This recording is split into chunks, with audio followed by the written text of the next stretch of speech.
विस्मयो योगभूमिकाः स्वपदं शक्तिः वितर्क आत्मज्ञानम् लोकानन्दः समाधिसुखम्। विस्मय योग की भूमिका है। स्वयं में स्थिति ही शक्ति है। वितर्क अर्थात विवेक आत्मज्ञान का साधन है। अस्तित्व का आनंद भोगना समाधि है।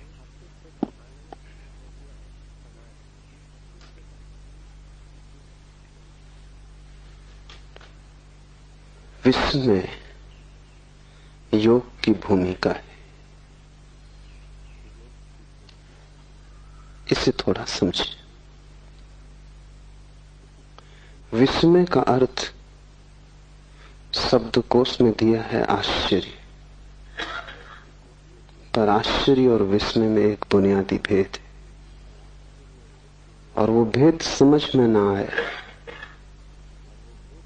तो अलग अलग यात्राएं शुरू हो जाती। आश्चर्य विज्ञान की भूमिका है, विस्मय योग की। आश्चर्य बहिर्मुखी है, विस्मय अंतर्मुखी। आश्चर्य दूसरे के संबंध में होता है, विस्मय स्वयं के संबंध।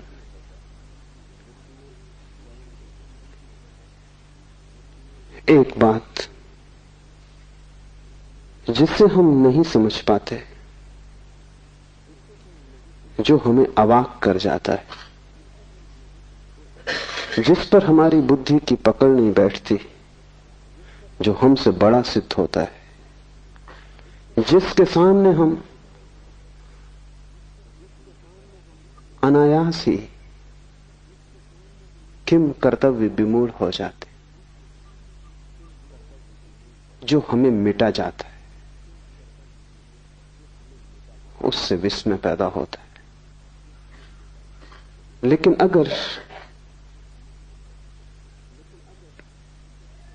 अगर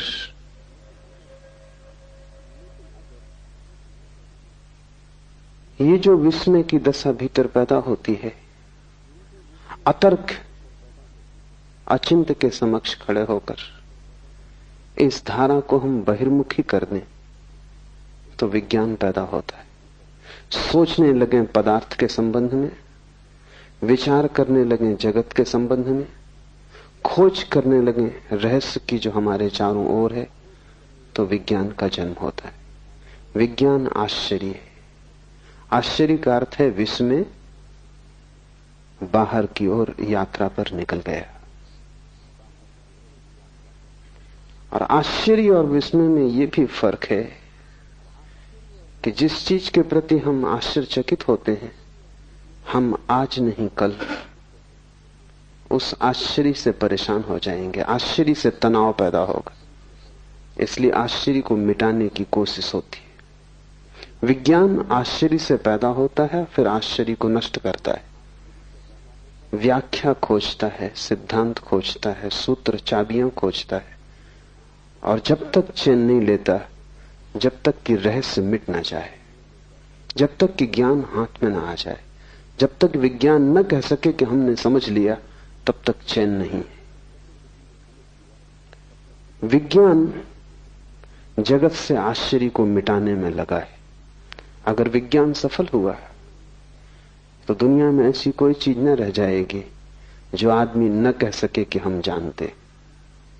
इसका अर्थ हुआ जगत में कोई परमात्मा न बचेगा, क्योंकि परमात्मा का अर्थ ही यह होता है कि जिसे हम जान भी लें तो भी दावा न किया जा सके कि हम जानते, जो हमारे जानने के बाद भी जानने को शेष रह जाए, जिसे जान जानकर भी हम चुकता न कर पाए, जिसके विस्मय को अंत करने का कोई उपाय नहीं। एक तो ऐसी वस्तुएं हैं जिन्हें हमने जान लिया, उन्हें हम ज्ञात कहें। कुछ ऐसी वस्तुएं हैं जिन्हें हमने जाना नहीं लेकिन जान लेंगे, उन्हें हम अज्ञात कहें। और कुछ ऐसा भी है इस जगत में जिसे हमने जाना भी नहीं है और हम जान भी न पाएंगे, उसे हम अज्ञेय कहें। परमात्मा अज्ञेय है, वो तीसरा तत्व है। विज्ञान इसलिए परमात्मा को स्वीकार नहीं करता, क्योंकि विज्ञान कहता है ऐसा कुछ भी नहीं है जो न जाना जा सके। नहीं जाना होगा हमने अभी तक, हमारे प्रयास कमजोर हैं, लेकिन आज नहीं कल, केवल समय की बात है, हम जान लेंगे। एक दिन जगत पूरा का पूरा जान लिया जाएगा, उसमें अनजाना कुछ भी ना बचेगा। आश्चर्य से पैदा होता है और फिर आश्चर्य की हत्या में लग जाता है। इसलिए विज्ञान को मैं पितृघाती कहता हूं। जिससे पैदा होता है उसे मिटाने में लग जाता है। धर्म बिल्कुल विपरीत है। धर्म भी एक आश्चर्य भाव से पैदा होता है। उस आश्चर्य भाव को शिव सूत्र में विस्मय कहा है। फर्क इतना ही है कि जब किसी स्थिति में आश्चर्य से भर जाता है धार्मिक खोजी, तो वो बाहर की यात्रा पर नहीं जाता, वो स्वयं की यात्रा पर जाता है। जब भी कोई रहस्य उसे घेर लेता है तो वो सोचता है मैं जानूं कि मैं कौन। रहस्य अंतर्मुखी बन जाए, यात्रा खोज भीतर चलने लगे, पदार्थ की तरफ नहीं स्व की तरफ मेरी खोज उन्मुख हो जाए, मेरा संधान पहले उसे जानने में लग जाए कि मैं कौन हूं, तो विस्मय। और दूसरी बात समझ लेनी जरूरी है कि विस्मय कभी भी चुकता नहीं, जितना ही हम जानते हैं उतना ही बढ़ता है। इसलिए विस्मय एक विरोधाभास है, क्योंकि जानने से विस्मय नष्ट होना चाहिए। लेकिन बुद्ध या कृष्ण या शिव या जीसस, उनका विस्मय नष्ट नहीं होता। जिस दिन वे परम ज्ञान को उपलब्ध होते हैं उसी दिन उनका विस्मय भी परम होता है। उस दिन वे ऐसा नहीं कहते हमने सब जान लिया, उस दिन वे ऐसा कहते हैं कि सब जानकर भी सब जानने को शेष रह गया। उपनिषदों ने कहा है पूर्ण से पूर्ण निकाल लिया जाए तो भी पीछे पूर्ण शेष रह जाता है। सब जान लिया जाए तो भी सब जानने को शेष रह जाता है। इसलिए धार्मिक ज्ञान अहंकार का जन्म नहीं बनता, वैज्ञानिक ज्ञान अहंकार का जन्म बनेगा। धार्मिक ज्ञान में तुम जानने वाले कभी भी ना बनोगे, तुम सदा विनम्र रहोगे, और जितना तुम जानते जाओगे उतनी ही तुम्हें प्रतीति होगी कि मैं कुछ भी नहीं जानता हूं। परम ज्ञान के क्षण में तुम कह सकोगे मेरा कोई भी ज्ञान नहीं। परम ज्ञान के क्षण में ये पूरा अस्तित्व विस्मय हो जाएगा। विज्ञान अगर सफल हो तो सारा जगत ज्ञात हो जाएगा, धर्म अगर सफल हो तो सारा जगत अज्ञात हो जाएगा। विज्ञान अगर सफल हो तो तुम जानने वाले अस्मिता से भर जाओगे और सारा जगत साधारण हो जाएगा, क्योंकि जहां विस्मय नहीं है वहां सब साधारण हो जाता है।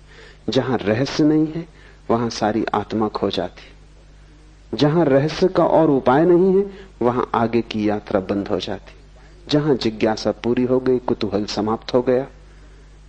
अगर विज्ञान जीता तो जगत में ऐसी ऊब पैदा होगी जैसी ऊब कभी भी पैदा नहीं हुई थी। इसलिए अगर पश्चिम में लोग ज्यादा ऊब से भरे हैं, बोर्डम से भरे हैं, तो उसका मौलिक कारण विज्ञान है, क्योंकि लोगों के विस्मय की क्षमता कटती जा रही। लोग किसी भी चीज से चकित नहीं होते, चकित होना ही भूल गए। अगर तुम उनके सामने कुछ ऐसा सवाल भी रखो जो उलझाने वाला है तो भी वो कहेंगे कि सुलझ जाएगा, क्योंकि मौलिक रूप से ऐसी कोई भी वस्तु नहीं है विज्ञान की दृष्टि में जो अज्ञात सदा के लिए रह जाए। हम पर्दे उघाड़ ही लेंगे, लेकिन धर्म की यात्रा बड़ी उल्टी। जितने हम पर्दे उखाड़ते हैं पाते हैं रहस्य उतना सघन होता जाता है। जितने हम करीब आते हैं उतना ही पता चलता है कि जानना बहुत मुश्किल है। और जिस दिन हम परमात्मा के ठीक केंद्र में प्रवेश कर जाते हैं उस दिन सभी कुछ रहस्यपूर्ण हो जाता है। बुद्ध के लिए आकाश के तारे ही रहस्यपूर्ण नहीं है, जमीन पर पड़े कंकड़ पत्थर भी आश्चर्यपूर्ण हो गए हैं। बुद्ध के लिए ये विराट ही रहस्य में नहीं है, क्षुद्र से क्षुद्र घटना भी रहस्यपूर्ण हो गई। एक बीज का जमीन से अंकुरित होना भी उतना ही रहस्यपूर्ण है जितना इस पूरी सृष्टि का जन्म।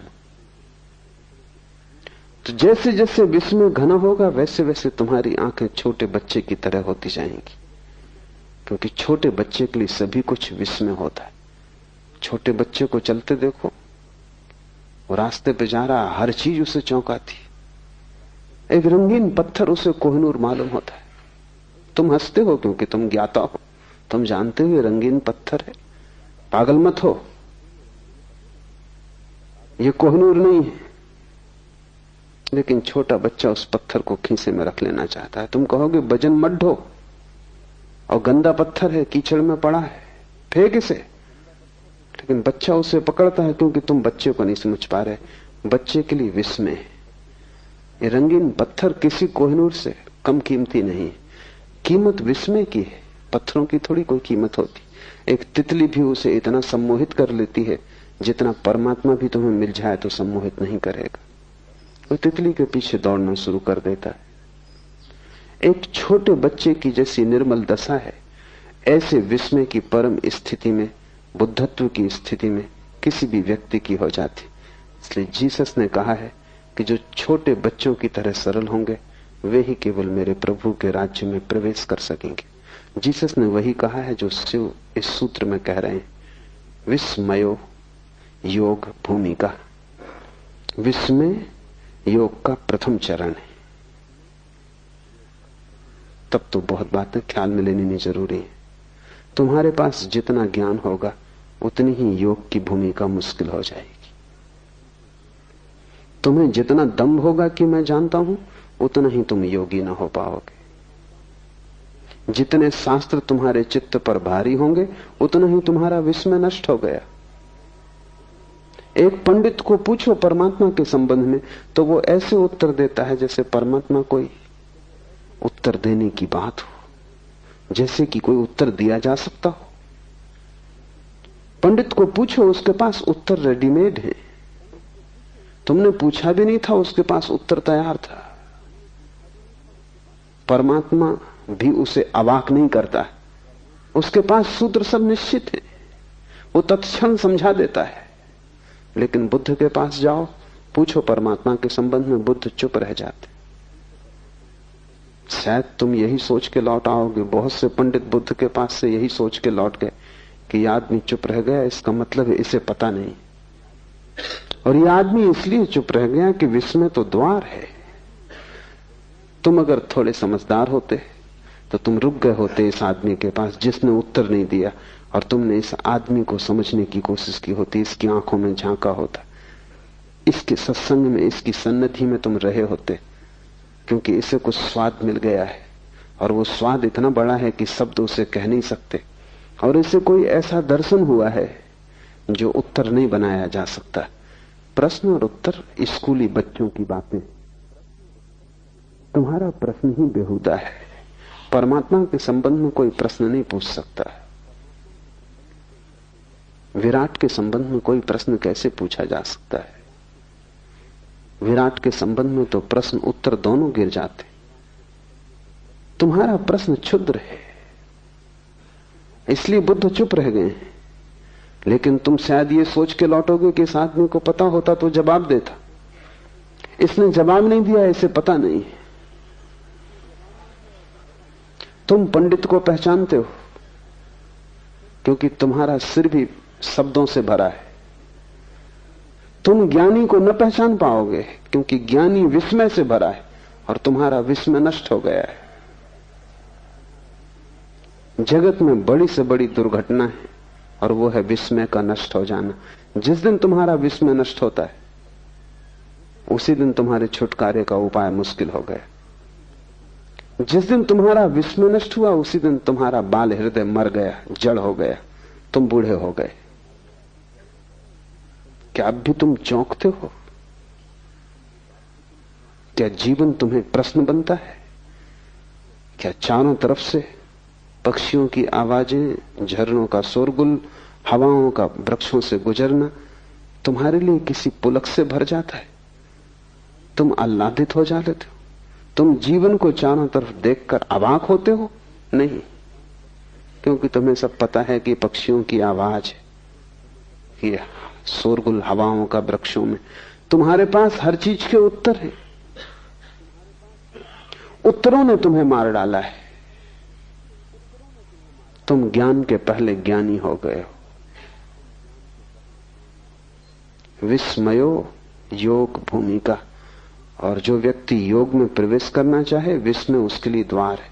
अपने बचपन को वापस लौटाओ, फिर से पूछो, फिर से कुतूहल करो, फिर से जिज्ञासा जगाओ, तो तुम्हारे भीतर जहां जहां जीवन के स्रोत सूख गए हैं फिर हरे हो जाएंगे। जहां जहां पत्थर अड़ गए हैं वहां वहां झरना फिर प्रकट हो जाएगा।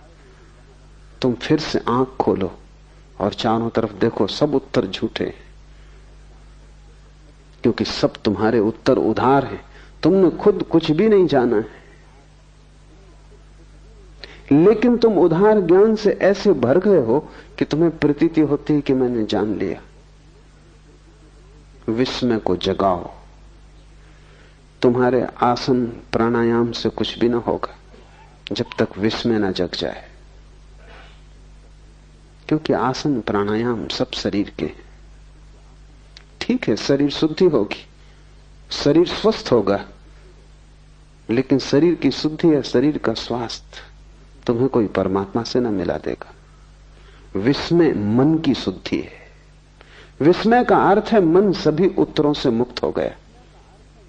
विस्मय का अर्थ है तुमने हटा दिया उत्तरों का कचरा, तुम्हारा प्रश्न फिर नया और ताजा हो गया और तुमने अपने अज्ञान को समझा। विस्मय का अर्थ है मुझे पता नहीं।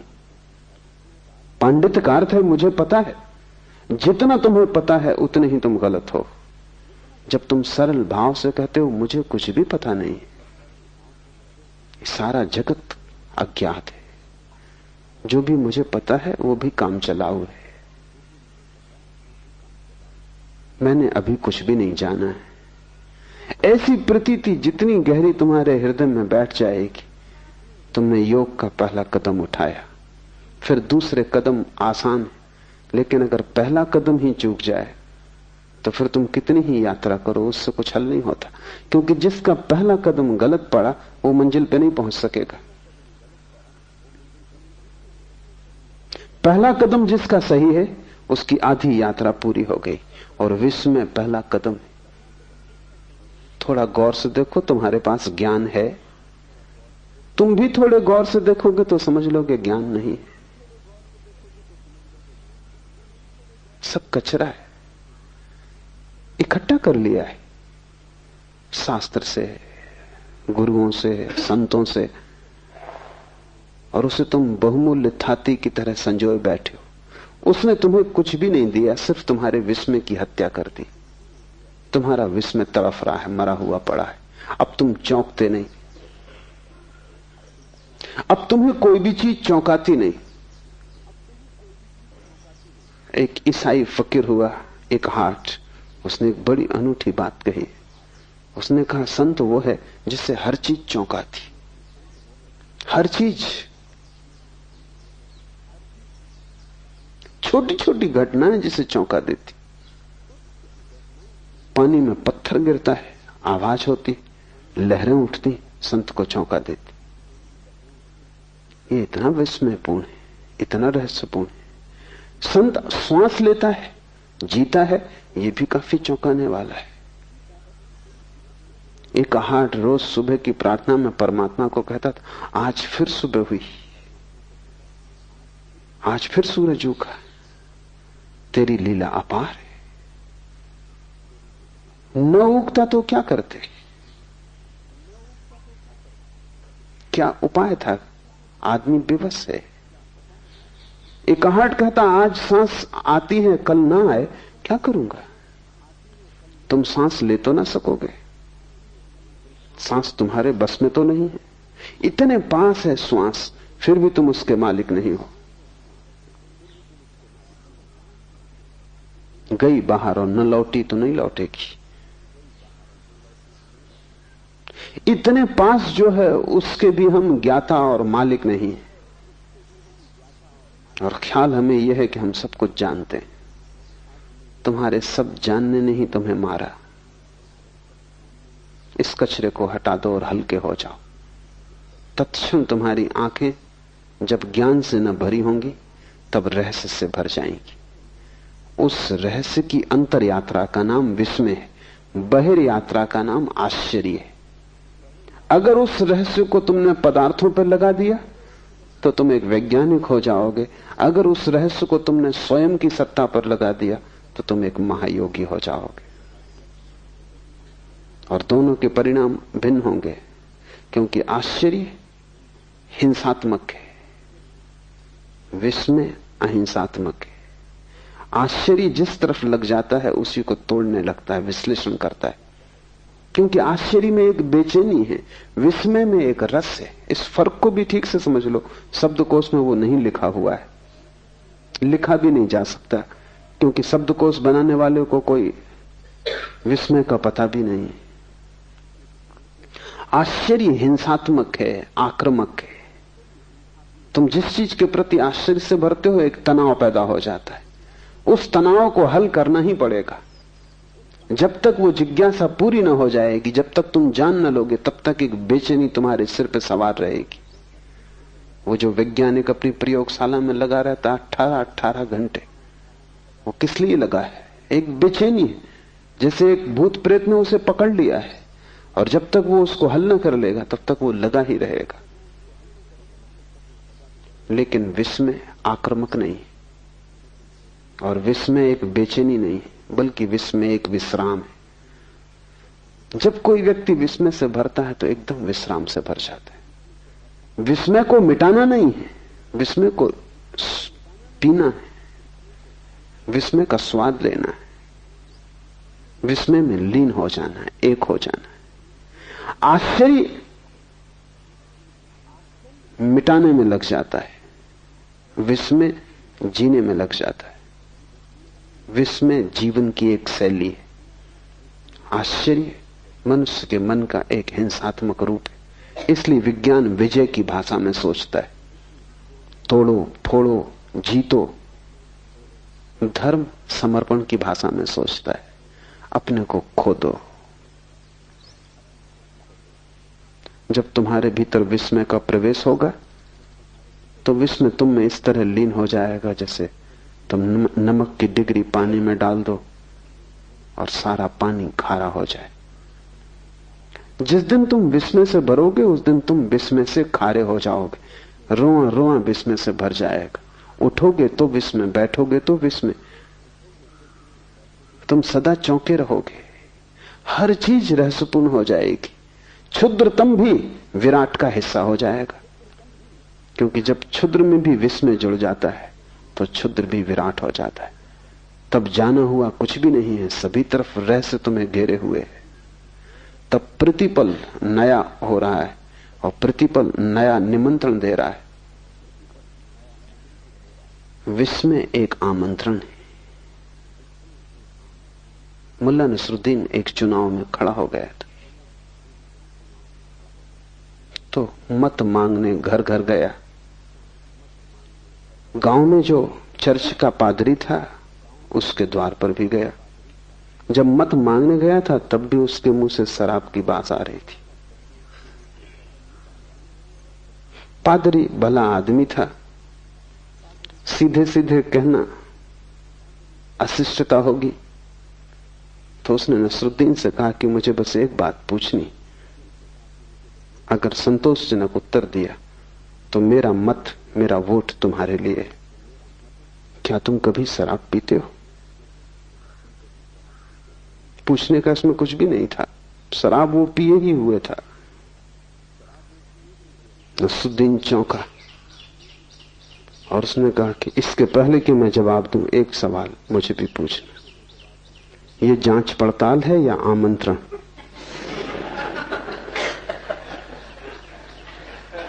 Is this an inquiry or an invitation? आश्चर्य जांच पड़ताल है, विस्मय आमंत्रण। विस्मय एक भीतरी बुलावा है,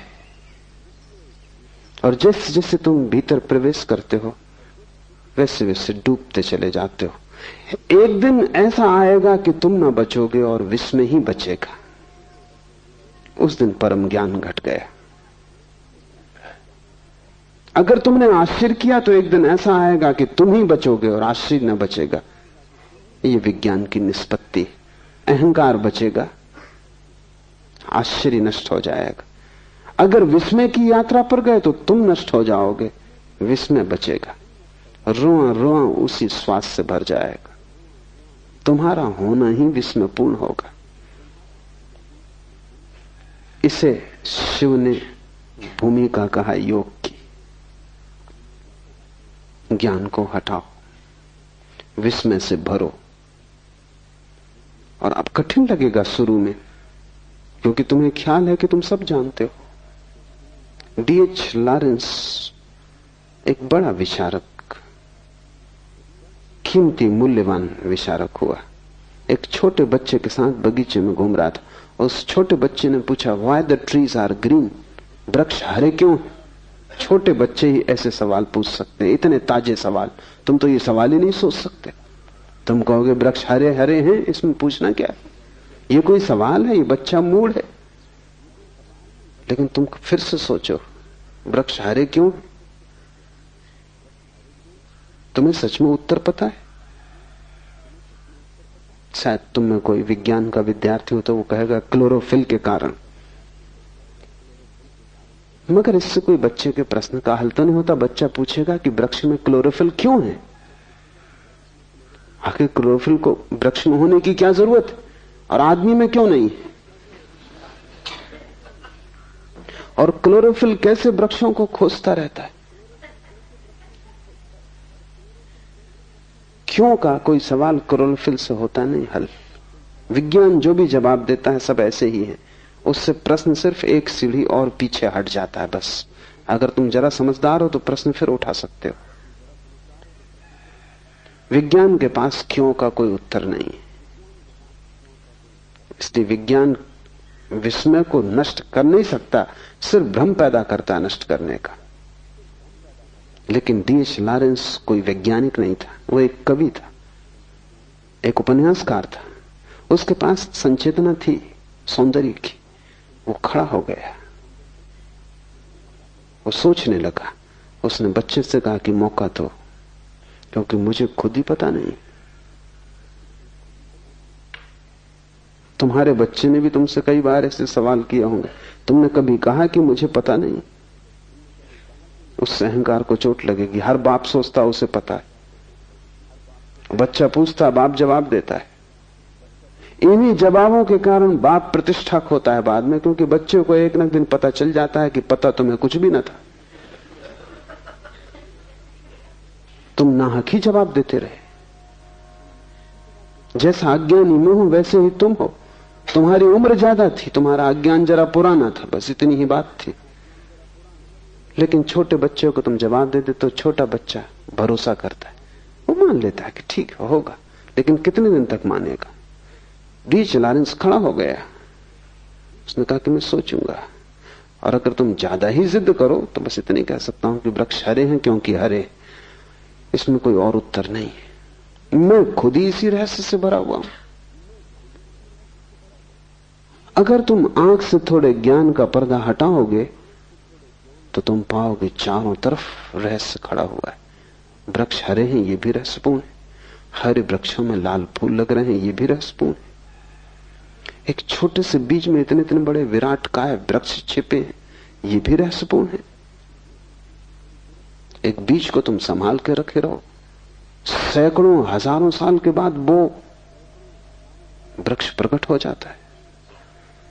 जीवन शाश्वत मालूम होता है। हर घड़ी रहस्य से भरी है, पर तुमने जैसे अपनी आंखें बंद कर ली, तुम निश्चिंत हो गए हो। निश्चिंतता तुम्हारी जड़ता है, तुम झिझकते भी नहीं। इसमें कुछ कारण है, क्योंकि इससे अहंकार को आश्वासन मिला रहता है कि मैं जानता हूं, मैं जानता हूं। तो एक सुरक्षा बनी। मैं नहीं जानता तो सब सुरक्षा खो जाती। पता तुम्हें कुछ भी नहीं है, लेकिन यह बात पीड़ा देती है कि मुझे कुछ भी पता नहीं, इसलिए तुम कुछ भी पकड़ लेते हो। तिनके पकड़ लेता है डूबता आदमी और तिनकों के सहारे ले लेता है। ये तुम जो पकड़े हो ये तिनका भी नहीं है, तिनके से शायद कोई कभी बच भी जाए, पर तुमने जो पकड़ा है वो तो तिनका भी नहीं, वो तो सिर्फ सपना है, सिर्फ कोरे शब्द हैं। एक आदमी पक्का मान के बैठा है कि उसे ईश्वर का पता है। ये बात ही बेहूदी है कि कोई आदमी कहे मुझे पक्का पता है। पक्के का मतलब होता है तुम ईश्वर के रहस्य को भी खोज लिए। पक्के का अर्थ होता है कि तुम उसके भी आर पार गुजर गए, उसको भी नाप जोख लिया। पक्के का अर्थ होता है वो भी माप लिया गया, तुमने तौल लिया तराजू पर, जांच पड़ताल कर ली प्रयोगशाला में। पक्के का क्या अर्थ होता है? एक दूसरा आदमी है जिसको पक्का पता है कि ईश्वर नहीं। ये दोनों मूढ़ हैं और दोनों की बीमारी एक है। एक अपने को आस्तिक कहता है, एक नास्तिक, पर दोनों में जरा भी फर्क नहीं है। गहरे में दोनों की बीमारी एक है कि दोनों मानते हैं हमें पता है, और दोनों में विवाद खड़ा होता है। ज्ञान से विवाद पैदा होता है, विस्मय से संवाद पैदा होता है। जब तुम विस्मय से भरोगे तो तुम्हारे जीवन में एक संवाद आएगा। महावीर के पास कोई जाता और कहता है ईश्वर है, तो वो कहते हैं। कोई नास्तिक जाता और कहता है ईश्वर नहीं, तो वो कहते हैं कि नहीं है। कोई दोनों को न मानने वाला अज्ञेयवादी एग्नोस्टिक पहुंच जाता तो महावीर उससे कहते है भी और नहीं भी। बड़ी कठिन बात हो गई, क्योंकि हम चाहेंगे उत्तर साफ दो, सीधे दो, चाहे गलत हो लेकिन साफ चाहिए। और ध्यान रखें, ये जगत इतना जटिल है कि यहां साफ उत्तर गलत ही होंगे। यहां जो उत्तर विरोधाभासी नहीं है वो गलत होगा। यहां जो उत्तर अपने से विपरीत को भी समा लेता है वही सही होगा, क्योंकि जगत अपने से विपरीत को समाये हुए है। यहां जन्म भी है और मृत्यु भी है। यहां साफ सुथरा रास्ता नहीं है, यहां अंधेरा भी है और प्रकाश भी है, यहां शुभ भी है अशुभ भी है। यहां दोनों साथ साथ जी रहे हैं। यहां पापी और पुण्यात्मा अलग अलग नहीं है, दोनों साथ जी रहे हैं। दोनों एक ही सिक्के के दो पहलू हैं। परमात्मा दोनों को अपने में समाये हुए। अस्तित्व बड़ा है, वो कोई तर्क की कसौटी पर कटा हुआ नहीं है, अतर्क है। वहां दोनों एक दूसरे में मिले हुए हैं। ऐसा हुआ कि जुन्नैद ने एक रात प्रार्थना की परमात्मा से कि मैं जानना चाहता हूं इस गांव में कोई ऐसा आदमी है जो महापापी हो, क्योंकि उसको देखकर, उसको समझ के मैं पाप से बचने की कोशिश करूंगा।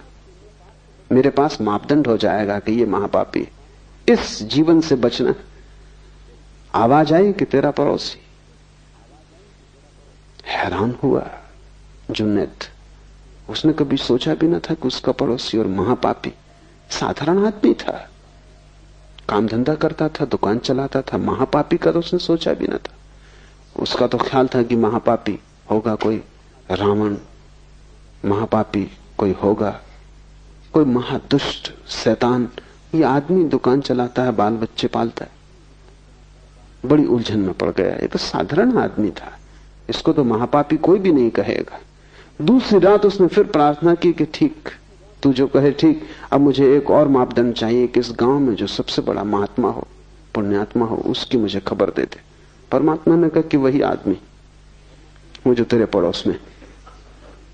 जुन्नैद ने कहा तू मुझे मुश्किल में डाल रहा है, मैं वैसे ही काफी मुश्किल में हूं। दिन भर उस आदमी को देखता रहा, ऐसा कुछ महापाप नहीं देखा। और अब और झंझट खड़ी हो गई, पुण्यात्मा भी वही है। तो आवाज आई, मेरी दुनिया में दोनों जुड़े, सिर्फ बुद्धि तोड़ के चीजों को देखती है। यहां बड़े से बड़े संत के पीछे भी छाया पड़ती, यहां बड़े से बड़े पापी के चेहरे पर भी रोशनी है। इसीलिए तो यह संभव होता है कि पापी चाहे तो संत हो जाए, संत चाहे तो पापी हो जाए। इतनी आसानी से बदलाहट इसलिए तो संभव है कि दोनों छिपे हैं एक में ही। अंधेरा और उजेला अलग अलग नहीं है, रात और दिन जुड़े हैं। तर्क तोड़ता है और साफ रास्ते बनाता है। तर्क ऐसे है जैसे कि तुमने एक छोटा सा बगीचा बना लिया हो, साफ सुथरा, कटा पिटा। जीवन जंगल की तरह है, वहां कुछ साफ सुथरा नहीं है, वहां सब चीजें एक दूसरे से उलझी। जो जीवन को समझने चला है उसे साफ कटे कटाए उत्तरों से बचने की क्षमता चाहिए। उनको पकड़ लेने में सुरक्षा है, क्योंकि तुम्हें आश्वासन हो जाता है कि ठीक मुझे पता है। जैसे तुम्हें लगता है मुझे पता है, तुम्हारी हिम्मत आ जाती, जिंदगी में चलने में भरोसा आ जाता है। इसलिए तुम डरते हो ज्ञान छोड़ने से, इसलिए बड़ी पीड़ा होती। तुमसे कोई धन छीन ले इतनी मुसीबत नहीं, फिर कमा लेंगे। और धन तो मिट्टी थी, तुम जानते ही थे। तुमसे कोई पद छीन ले कोई बड़ी चिंता की बात नहीं है, तुम खुद भी त्याग सकते हो। लेकिन ज्ञान तो घर में देखता हूं एक अनूठी घटना घटती। एक आदमी समाज छोड़ देता है, गांव छोड़ देता है, घर छोड़ देता है, पत्नी परिवार छोड़ देता है। लेकिन अगर वो जैन था तो हिमालय पे भी जैन रहता है, हिंदू था तो हिंदू रहता है, मुसलमान था तो मुसलमान रहता है। जिस समाज को छोड़ के भाग आया उसी ने ये मुसलमान होना दिया था, उसी ने ये ज्ञान दिया था कि तुम मुसलमान हो, ये कुरान सच्ची किताब, सब किताबें बाकी गलत है। सबको छोड़ आया लेकिन ज्ञान को बचा के आ जाता है हिमालय पर भी। कुछ भी नहीं बदला इस आदमी की जिंदगी में, क्योंकि ज्ञान का भरोसा ऐसे यहां भी है। ज्ञान तुम छोड़ दो और जहां तुम खड़े हो वहीं हिमालय आ जाएगा। हिमालय का अर्थ ही इतना है कि जहां सब रहस्यपूर्ण है, जहां उतुंग शिखर है जिन्हें तुम छू ना सकोगे, और जहां अनंत खाइयां हैं जिनमें तुम उतर ना सकोगे, जो हमारे सभी पैमानों से बड़ा है। विस्मय का अर्थ है जहां तुम्हारी बुद्धि व्यर्थ हो जाती, जहां तुम्हारा अहंकार असमर्थ हो जाता है, जहां तुम एकदम असहाय हो जाते हो। तुम रो सकते हो वहां, हंस सकते हो वहां, लेकिन बोल नहीं सकते। कहा जाता है कि मूसा जब सिनाई के पर्वत पर गए तो रोए भी, हंसे भी, पर बोले नहीं। पीछे लौट के जब उनके शिष्यों ने पूछा कि ये क्या हुआ, परमात्मा सामने मौजूद था और परमात्मा ने खुद कहा, मोसेस जूते बाहर उतार के आ, क्योंकि पवित्र भूमि है, यहां मैं मौजूद हूं। तो तुमने जूते उतारे, तुम रोए भी, तुम हंसे भी, बोले क्यों नहीं? ये मौका क्यों छोड़ दिया? जो भी पूछने जैसा था पूछ लेना था। एक कुंजी तो मांग ही लेनी थी जिससे सभी ताले खुल जाते। मोसेस ने कहा जब वो सामने था तब बुद्धि खो गई, तब हृदय ही बचा। खुशी में रोया भी, खुशी में हंसा भी। और ये मजा है जिंदगी का कि खुशी में तुम रो भी सकते हो और हंस भी सकते हो। इसलिए ये मत सोचना कि जो रोता है वो दुख में ही रोता है, वो तर्क का हिसाब है। जिंदगी तर्क को मानती नहीं। सब तर्क की सीमाओं को तोड़ के जिंदगी की नदी बाढ़ की तरह बहती। आदमी खुशी में रो भी सकता है, तब उसके आंसुओं का गुणधर्म बदल जाता है, तब उसके आंसुओं में आनंद की झलक होती है। हंस भी सकता है। ये विपरीत एक को ही प्रकट करने वाले बन सकते हैं, यही जीवन का रहस्य है। तो मोसेस ने कहा हृदय ही बचा, मेरी बुद्धि तो खो गई। जहां मैंने जूते छोड़े लगता है वहीं सिर भी छूट गए। और मंदिर के बाहर जूते ही मत छोड़ना, सिर भी वहीं रखाना। जूतों के साथ जो सिर को रखाएगा मंदिर के बाहर, वही मंदिर में प्रविष्ट होता है। और जूते और सिर का बड़ा जोड़ है, इसलिए जब तुम किसी से गुस्से में आ जाते हो तो जूता उसके सिर में मारते। साधु अपना ही जूता अपने सिर में मार लेता है। ये दो छोर हैं, ये दो अतियां हैं। एक तरफ जूते हैं, एक तरफ सिर है। दोनों के मध्य में तुम हो, और वो जो मध्य बिंदु है तुम्हारा, वहां सभी विपरीत मिल रहे। वहां तुम्हारे पैर और वहां तुम्हारा सिर मिल रहा है, वही हृदय है। तो मोसेस ने कहा, रोया, हंसा, क्योंकि विस्मय से भर गया, अवाक रह गया। मोसेस ने कहा, अब सो ना सकूंगा, अब जो देखा है उसे अनदेखा ना कर सकूंगा, अब जो हो गया अब उसका मिटना नहीं हो सकता। वो मौजूद जो पहले था अब बचा नहीं, अब मैं दूसरा ही आदमी हूं, ये एक नया जन्म। इसको हिंदू द्विज कहते हैं, जब कोई आदमी का ऐसा दूसरा जन्म हो जाए। सभी ब्राह्मण द्विज नहीं है, कभी कभी कोई ब्राह्मण द्विज हो पाता है। द्विज का मतलब जनेऊ पहन लेने से नहीं, द्विज शब्द का अर्थ है दोबारा जिसका जन्म हो। ये मोसेस ने कहा कि अब मैं द्विज हूं, ट्वाइस बॉर्न, अब मैं दूसरा आदमी हूं, अब वो आदमी मर गया। विस्मय से अगर तुम गुजरोगे तो तुम्हारा पुराना मर जाएगा और नए का जन्म होगा, और अगर तुम विस्मय में ठहर गए तो प्रतिपल नया जन्मता है और पुराना नष्ट होता है, प्रतिपल पुराना जाता है और नया आता है। फिर तुम्हारी धारा शाश्वत है, फिर तुम कभी जराजीर्ण न होगे, फिर तुम्हें शाश्वत जीवन की स्फुरणा मिल गई। इसलिए शिव कहते हैं विस्मय योग की भूमिका है।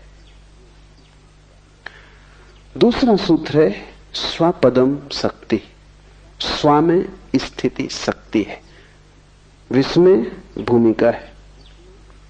विस्मय का अर्थ है भीतर की तरफ यात्रा है। मैं कौन हूं, इस प्रश्न की अंतर खोज। बाहर गए आश्चर्य, बाहर गए तर्क, बाहर गए विज्ञान, भीतर आए विस्मय, ध्यान, प्रार्थना, सारी विधि बदल जाती। विस्मय तुम्हें भीतर लाएगा, क्योंकि जब सारा जगत रहस्यपूर्ण मालूम पड़ेगा तब एक ही प्रश्न महत्वपूर्ण रह जाएगा कि मैं कौन हूं। यह विस्मय का मौलिक आधार है कि मैं कौन हूं, और जब तक मैं इस मैं को ही न जान लूं तब तक मैं जिसे जानने चला हूं वो यात्रा हो नहीं सकती। कैसे मैं जानूंगा इन वृक्षों को, कैसे मैं जानूंगा तुम्हें, कैसे जानूंगा पर को, जब मैं ही अभी अज्ञात और अज्ञान में हूं, जब मुझे मेरा ही पता नहीं। इसलिए मैं कौन हूं ये महामंत्र है। और जल्दी उत्तर मत देना, क्योंकि तुम्हारे पास उत्तर तैयार है। तो मैं कौन हूं तुम भीतर से कहते हो मैं आत्मा हूं, ये उत्तर काम ना आएगा, ये तो तुम्हें पता ही है। इससे तुम्हारी जिंदगी बदली नहीं। ज्ञान आग है, वो तुम्हें जला देगा। जब तुम कहते हो मैं कौन हूं और भीतर से आवाज आती, वो भीतर की आवाज नहीं है, वो तुम्हारा सिर बोल रहा है। सिर में छिपे शास्त्र बोल रहे हैं, स्मृति बोल रही है। जब तुम कहते हो मैं आत्मा हूं तो ये 2 कौड़ी का है, इसका कोई मूल्य नहीं, क्योंकि इससे तुम बदले नहीं। ये आग नहीं है, ये राख है।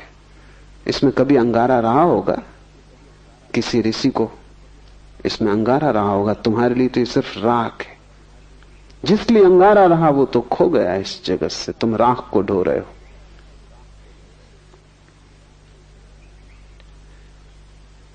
मैं कौन हूं इसको तुम पूछते जाना और उधार उत्तर मत देना। जब भी उधार उत्तर आए कहना कि मेरा उत्तर नहीं, मेरा जाना नहीं, मेरा कैसे हो सकता है। जो मैं जानता हूं वही केवल मेरा हो सकता है। जो तुम उपलब्ध करोगे अपने श्रम से वही केवल तुम्हारी संपदा है। ज्ञान में चोरी नहीं चल सकती और न ज्ञान में भिखमंगापन चलता है। न तुम भीख मांग सकते, न तुम चोरी कर सकते। यहां डकैती नहीं चल सकती। यहां तो तुम्हें स्वश्रम से ही स्वयं को निर्मित करना होगा। दूसरा सूत्र है स्व में स्थिति शक्ति है। जैसे ही विस्मय पैदा हो भीतर की तरफ चलना, डूबना और स्व में स्थित हो जाने की चेष्टा करना। क्योंकि जब तुम पूछते हो मैं कौन हूं तो कब तुम्हें उत्तर मिलेगा। अगर इसका उत्तर तुम्हें चाहिए तो भीतर स्व में ठहरना पड़ेगा। उसको ही हमने स्वास्थ्य कहा है, स्वयं में ठहर जाना। और जब कोई व्यक्ति स्वयं में ठहर जाएगा तभी तो देख पाएगा। दौड़ते हुए तुम कैसे देख पाओगे। तुम्हारी हालत ऐसी है कि तुम एक तेज रफ्तार की कार में जा रहे हो, एक फूल तुम्हें खिड़की से दिखाई पड़ता है, तुम पूछ भी नहीं पाते ये क्या है कि तुम आगे निकल गए। तुम्हारी रफ्तार तेज, और वासना से तेज रफ्तार दुनिया में किसी और यान की नहीं है।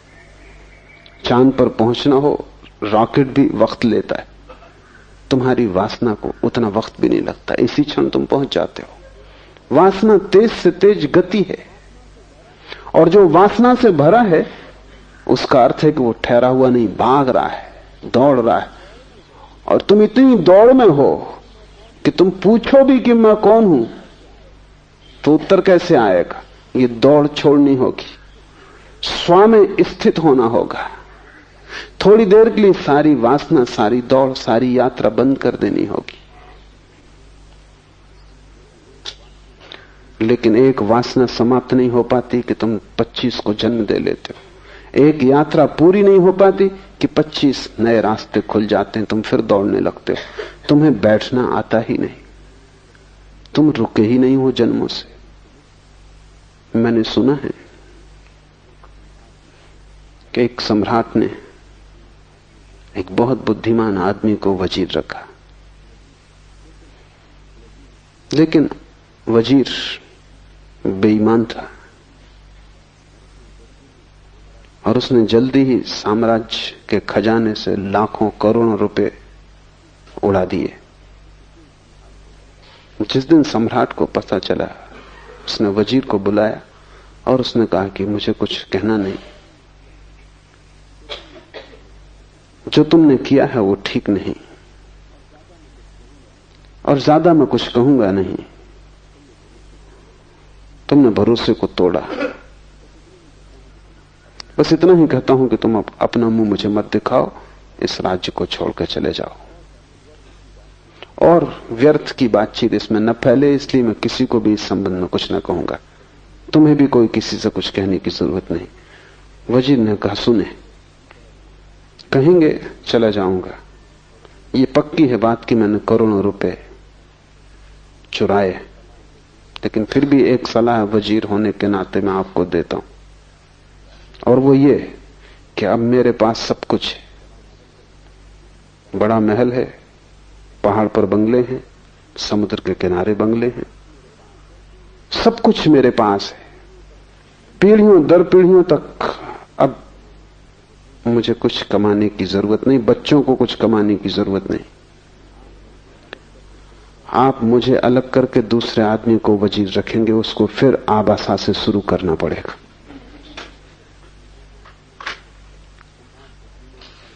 सम्राट बुद्धिमान था, उसकी बात समझ में आ गई।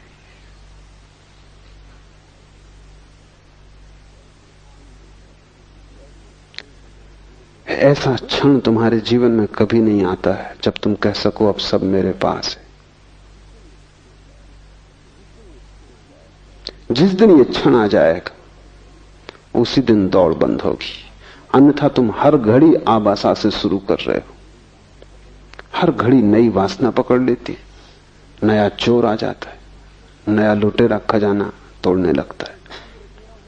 और एकांत लुटेरा हो तो ऐसा भी नहीं है, बहुत वासनाएं, तुम एक साथ बहुत दिशाओं में दौड़ रहे हो, तुम एक साथ बहुत सी चीजों को पाने की कोशिश कर रहे हो। तुमने कभी बैठ कर यह भी नहीं सोचा कि उनमें से कई चीजें तो विपरीत हैं, उनको तो तुम पा ही नहीं सकते, क्योंकि तुम एक को पाओगे तो दूसरी खोएगी, दूसरी की पाओगे तो पहली खो जाएगी। मुल्ला नसरुद्दीन मरता था तो उसने अपने बेटे को कहा कि मैं तुझे 2 बातें समझा देता हूं, मरने के पहले तुझे कह जाता हूं, इन्हें ध्यान में रखना। 2 बातें हैं, एक ऑनेस्टी, ईमानदारी, और दूसरी है विस्डम, बुद्धिमानी।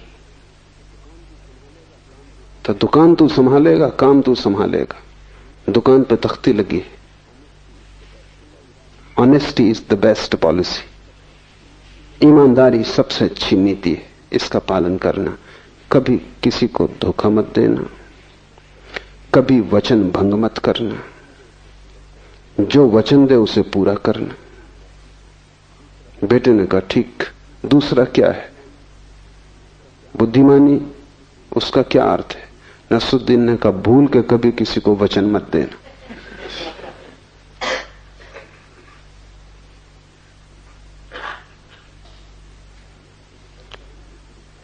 बस ऐसा ही विपरीत बटा हुआ जीवन है। ईमानदारी भी और बुद्धिमानी भी दोनों संभालने की कोशिश है।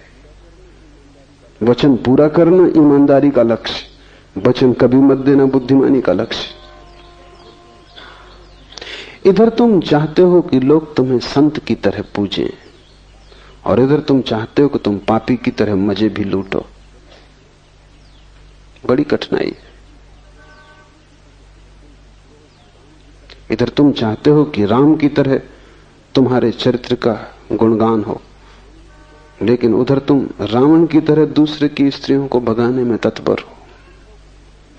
तुम असंभव संभव करना चाहते हो, तुम होना तो रावण जैसे चाहते हो, प्रतिष्ठा राम जैसी चाहते हो, बस तब तुम मुश्किल में पड़ जाते हो। तब विपरीत दिशाओं में तुम्हारी यात्रा चलती है और अनंत तुम लक्ष्य बना लेते हो। उन सब में तुम बट जाते हो, टुकड़े टुकड़े हो जाते हो। जीवन के आखिर में तुम पाओगे कि जो भी तुम लेके आए थे वो खो गया। एक बहुत बड़ा जुआड़ी हुआ। बहुत समझाया पति ने, परिवार ने, मित्रों ने, लेकिन सुना नहीं। धीरे धीरे सब खो गया। एक दिन ऐसी हालत आ गई कि सिर्फ 1 रुपया घर में बचा। पत्नी ने कहा, अब तो चौंको, अब तो संभलो। पति ने कहा, जब इतना सब चला गया और 1 रुपया ही बचा है तो आखिरी मौका मुझे और दे। कौन जाने 1 रुपए से भाग्य खुल जाए। जुआड़ी सदा ऐसा ही सोचता है।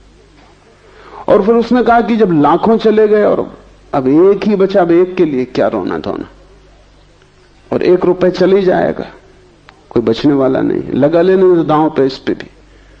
पत्नी ने भी सोचा है कि अब जब सभी चला गया और 1 ही बचा, 1 कोई टिकने वाला वैसे भी क्या है, सांझ के पहले खत्म हो जाएगा, तो ठीक है तू जा, अपनी आखिरी इच्छा भी पूरी कर ले। जुआरी गया जुए के अड्डे पर, बड़ा चकित हुआ। हर बाजी जीतने लगा। 1 के 1000 हुए, 1000 के 10,000 हुए, 10,000 के 50,000 हुए, 50,000 के लाख हो गए, क्योंकि वो इकट्ठे दांव पे लगाता गया।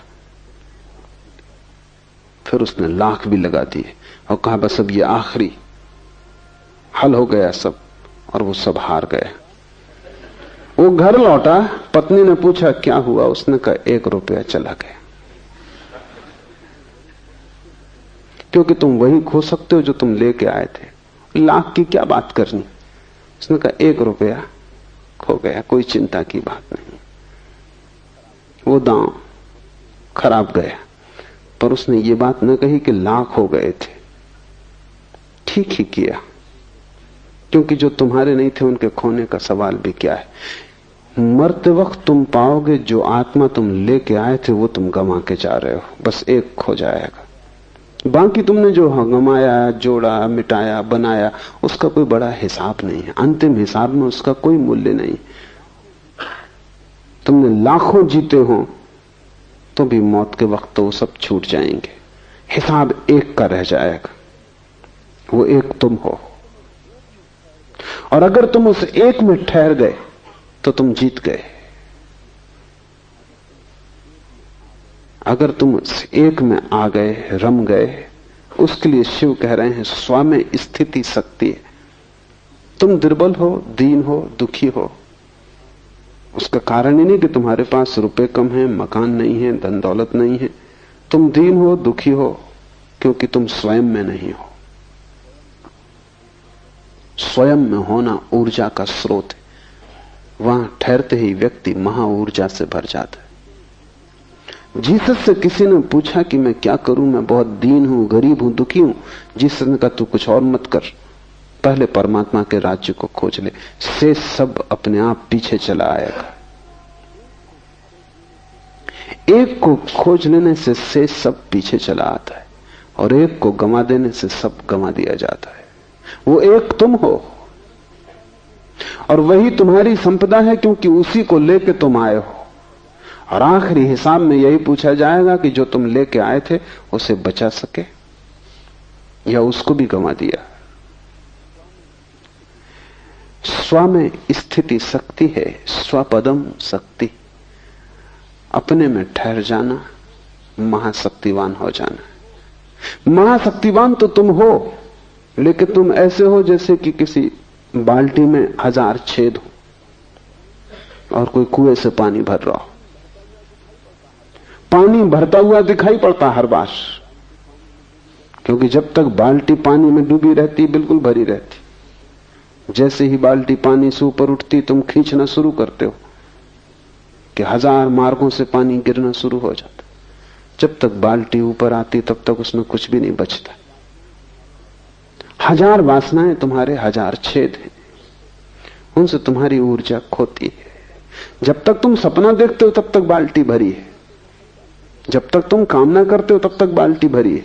जैसे ही कामना को कृत्य में लाते हो, जैसे ही खींचना शुरू करते हो कुएं से बाल्टी को, जैसे ही सपने को सत्य बनाने की कोशिश करते हो, ऊर्जा खोनी शुरू हो जाती। हाथ आते तक बाल्टी हाथ आ जाती है, 1000 छेद हाथ में आ जाते हैं, पानी की एक बूंद नहीं आती, प्यास उतनी की उतनी रह जाती। हर बार जब खींचते हो बड़ा शोरगुल मचता है कुएं में और लगता है पानी चला आ रहा है, तूफान आ रहा है, हाथ कुछ भी नहीं आता। हर बार तुम खाली हाथ लौटते हो, लेकिन वासना बड़ी अद्भुत है। एक मछली मार को कोई राहगीर पूछता था कितनी मछलियां पकड़ी। सांझ होने के करीब थी, सुबह से बैठा था बंसी को डाले। ये राहगीर कई बार वहां से निकला और देख गया था, आखिर उससे न रहा गया। उसने पूछा कितनी पकड़ी। उस मच्छी मार ने कहा जिस एक को मैं पकड़ने की अभी कोशिश कर रहा हूं ये, और अगर 2 और पकड़नी तो 3 होंगी। अभी पकड़ी एक भी नहीं है, जिसको पकड़ रहा हूं ये एक, और 2 और तो 3 होंगी। तुम हमेशा इस मच्छी मार की हालत में हो, जिसको पकड़ रहे हो ये एक और 2 अभी सपने में है, और ये भी अभी सत्य नहीं हुई है, और हिसाब 3 का है, और तुम बड़े प्रसन्न हो रहे हो। जब भी बाल्टी हाथ में आती तुम पाते हो फिर खाली आ गई। और ध्यान रहे जितनी बार तुम डालते हो कुएं में, छेद उतने बड़े होते जाते। इसलिए बच्चे प्रसन्न मालूम होते हैं, बूढ़े बिल्कुल उदास मालूम होते हैं, उनकी बाल्टी छेद ही छेद हो गई। कितनी बार डाल चुके, निकाल चुके, सब छेद बड़े हो गए, लेकिन फिर भी पुरानी आशा मरती नहीं। कभी तो भरी हुई आ जाएगी, क्योंकि भरी हुई दिखाई पड़ती है, फिर पानी गिरता हुआ भी दिखाई पड़ता है। शक्ति तो तुम्हारे पास है परमात्मा की, लेकिन मन तुम्हारे पास छेद वाली बाल्टी की तरह है। स्वपदम शक्ति का अर्थ है जब तुम वासनाओं में न दौड़ोगे। एक वासना गिरी, एक छेद बंद हुआ, वासनाएं गिर गई, सारे छेद खो गए, और तब तुम्हें किसी और कुएं में बाल्टी डालने की जरूरत नहीं, तुम खुद ही कुआं हो। बड़ी है ऊर्जा तुम्हारे पास, सिर्फ तुम्हारी व्यर्थ खोती शक्ति बच जाए तो तुम महा ऊर्जा लेकर पैदा हुए हो। तुम्हें कुछ पाना नहीं है, जो भी पाने योग्य है वो तुम्हारे पास है, सिर्फ उसे खोने से बचना है। परमात्मा को पाने का सवाल नहीं, सिर्फ खोने से बचना है। वो तुम्हें मिला ही हुआ है, कैसे तुम खो देते हो, यही बड़ी से बड़ी रहस्य की घटना है जगत में। तीसरा सूत्र है वितर्क, अर्थात विवेक से आत्मज्ञान होता है। एक एक सूत्र कुंजी की तरह है। पहला विस्मय, विस्मय मोड़ेगा स्वयं की तरफ। दूसरा स्वयं में ठहरना, ताकि तुम महाऊर्जा को उपलब्ध हो जाओ। लेकिन कैसे तुम स्वयं में ठहरोगे, उसकी कुंजी तीसरे सूत्र में है, विवेक।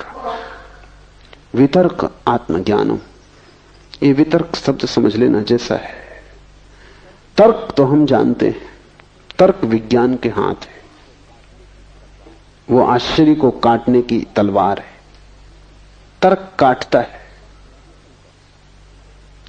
विश्लेषण करता है, तर्क बाहर जाता है, वितर्क भीतर जाता है, वो काटता नहीं, जोड़ता है।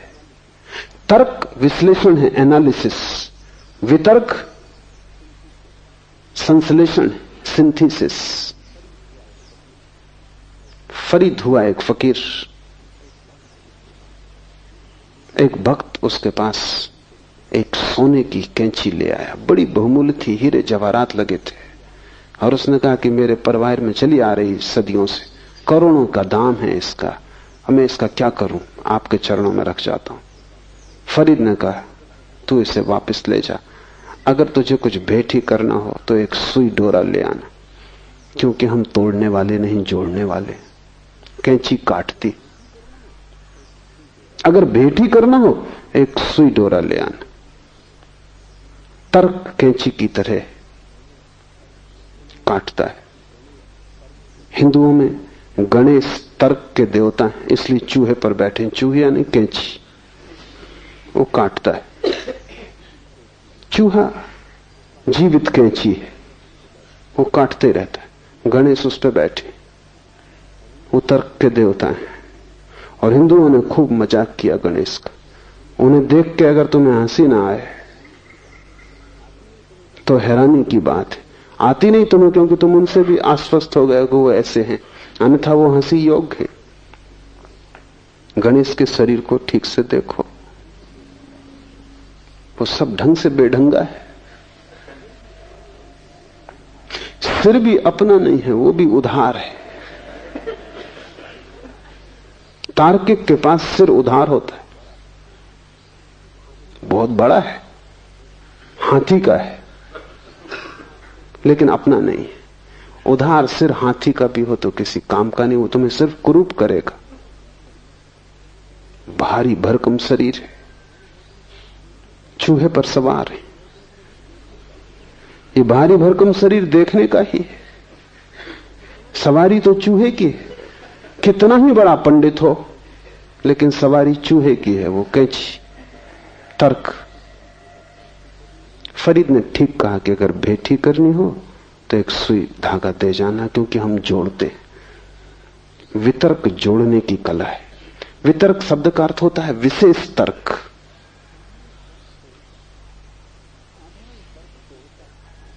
साधारण तर्क तोड़ता है, विशेष तर्क जोड़ता है। बुद्ध, महावीर, शिव, लाओस से वे भी तर्क करते हैं, लेकिन उनका तर्क वितर्क है। एक और तर्क है जिसको हम कुतर्क कहते हैं। 3 तरह की संभावनाएं हैं। तर्क तोड़ता है, विश्लेषण करता है, लेकिन लक्ष्य उसका बुरा नहीं, आश्चर्य को हल करना है। उसे तोड़ने में रस नहीं है, तोड़ना प्रक्रिया है। लक्ष्य तो किसी सिद्धांत की उपलब्धि है जिससे कि आश्चर्य समाप्त हो जाए, चीजें साफ सुथरी हो जाएं। लक्ष्य सृजनात्मक है तर्क का, लेकिन जब तर्क का कोई लक्ष्य ही नहीं होता और सिर्फ तोड़ना ही लक्ष्य हो जाता है, जब मजा मारने में ही आने लगता, तब हम उसे कुतर्क कहते हैं। तर्क पागल हो जाए तो कुतर्क हो जाता है। विक्षिप्त अवस्था है तर्क की, तब वो पागल हो जाता, तब वो तोड़ने में लग जाता है। तब कोई और लक्ष्य नहीं रह जाता, नष्ट करना ही रसपूर्ण हो जाता है। वितर्क तर्क की अंतर यात्रा है। तुम यहां तक आए हो घर से चल के, तो नजर, तुम्हारी दृष्टि, तुम्हारी दिशा इस तरफ रही, मेरी तरफ रही। पीठ घर की तरफ हो गई थी। यहां से जब तुम लौटोगे घर की तरफ, रास्ता वही होगा। रास्ते में क्या फर्क पड़ना है, रास्ता वही होगा, सिर्फ दिशा बदल जाएगी। पीठ मेरी तरफ होगी, मुंह घर की तरफ होगा। तर्क और वितर्क में रास्ता तो वही है, इसलिए उसको वितर्क कहते हैं। विशेष तर्क, रास्ता तो वही है लेकिन दिशा बदल गई। पहले तर्क दूसरे की तरफ जा रहा था, पदार्थ की तरफ, अब अपनी तरफ आ रहा है, घर की तरफ। और दिशा बदलने से सारा का सारा गुणधर्म बदल जाता है। दूसरे की तरफ जाता था तो तोड़ के ही जाना जा सकता था, क्योंकि दूसरे में प्रवेश करना हो तो तोड़ के ही प्रवेश हो सकता है, और कोई उपाय नहीं। अगर तुम मेडिकल कॉलेज में जाओ तो वहां तुम विद्यार्थियों को काटते हुए पाओगे, मेंढक को काट रहे हैं, क्योंकि उसके भीतर जानना है, और तो कोई उपाय भी नहीं। मेंढक को काट के ही भीतर जाना जा सकता है, लेकिन खुद के भीतर जानना हो तो काटने का तो कोई भी जरूरत नहीं, क्योंकि तुम भीतर मौजूद ही हो। दूसरे को जानना हो तो तोड़ के जानना पड़ेगा, मार के जानना पड़ेगा, क्योंकि उसके भीतर प्रवेश का और कोई रास्ता नहीं। स्वयं को जानना हो तो तोड़ने और मारने का कोई सवाल नहीं, वहां तो तुम मौजूद ही हो। स्वयं को जानना हो तो सिर्फ आंख बंद कर लेनी काफी है। आंख बंद करने का नाम ध्यान है। बाहर से ध्यान हट जाए, भीतर चलने लगे तो तर्क वितर्क हो जाता है। वितर्क का ही दूसरा नाम विवेक है, होश, अवेयरनेस। और ये विवेक या वितर्क संश्लेषण की प्रक्रिया है। जैसे जैसे तुम भीतर आते हो वैसे वैसे तुम इकट्ठे होते जाते हो। ऐसा समझो कि एक वर्तुल है, बड़ी उसकी परिधि है, वर्तुल के मध्य में उसका केंद्र है। अगर तुम परिधि पर दो बिंदु बनाओ तो दूर होंगे, फिर दोनों बिंदुओं से तुम दो रेखाएं खींचना शुरू करो केंद्र की तरफ, तो जैसे जैसे दोनों रेखाएं केंद्र के करीब आएंगी वैसे वैसे पास आने लगेंगी, और पास और पास। और जब केंद्र पर दोनों आ जाएंगी तो एक ही रेखा रह जाएगी, दो नहीं, केंद्र पर मिल जाएंगी। अगर इन्हीं दो रेखाओं को तुम परिधि के बाहर फैलाते चले जाओ तो ये दूर होती जाएंगी, और दूर और दूर और दूर, अनंत आकाश में इनकी अनंत दूरी हो जाएगी। तुम्हारे भीतर से जब तुम बाहर की तरफ जाते हो तो चीजें एक दूसरे से दूर होती जाती, फासला बढ़ता जाता है। इसलिए हजार तरह के विज्ञान पैदा हो गए, होंगे ही, क्योंकि फासला बड़ा होता जाता है। रोज नए विज्ञान पैदा हो रहे हैं, क्योंकि जैसे जैसे हम आगे बढ़ते हैं और फासला हो जाता है। वैज्ञानिक बहुत परेशान है, क्योंकि वे कहते हैं एक विज्ञान की भाषा दूसरे की समझ में नहीं आती। और अब ऐसा एक भी आदमी पृथ्वी पर नहीं जो सभी विज्ञान को समझता हो, जो सभी के बीच कोई संश्लेषण कर ले। ऐसा तो बहुत कठिन हो गया मामला, एक ही विज्ञान को जानना असंभव जैसा है। तो दुनिया में ज्ञान बहुत है लेकिन संश्लेषण बिल्कुल खो गया।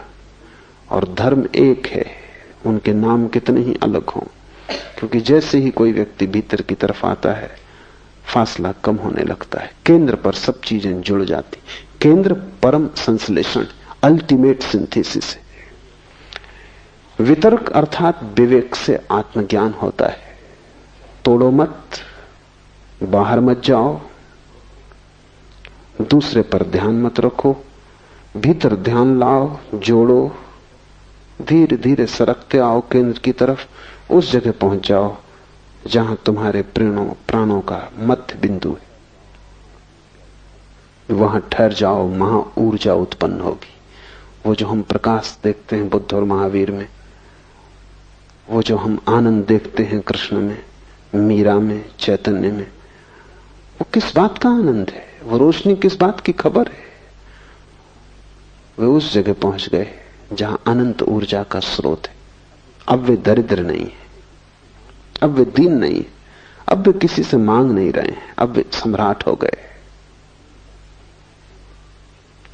उनका सम्राट होना तुम्हारी भी संभावना है, लेकिन एक एक कदम उठाना जरूरी है। विस्मय, स्वामी स्थिति की धारणा, वितर्क से स्वयं तक पहुंचने का उपाय, और चौथा सूत्र है लोकानंदा समाधि सुखम। अस्तित्व का आनंद भोगना समाधि सुख है। और जब तुम स्वयं में पहुंच गए, ठहर गए, तो तुम अस्तित्व की गहनतम स्थिति में आ गए। वहां सघनतम अस्तित्व है, क्योंकि वहीं से सब पैदा हो रहा है। तुम्हारा केंद्र तुम्हारा ही केंद्र नहीं, सारे लोक का केंद्र है। हम परिधि पर ही अलग अलग हैं।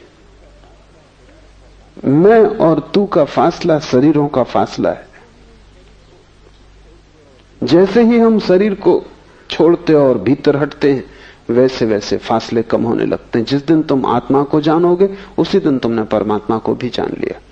जिस दिन तुमने अपनी आत्मा जानी, उसी दिन तुमने समस्त की आत्मा जान ली, क्योंकि वहां केंद्र पर कोई फासला नहीं है।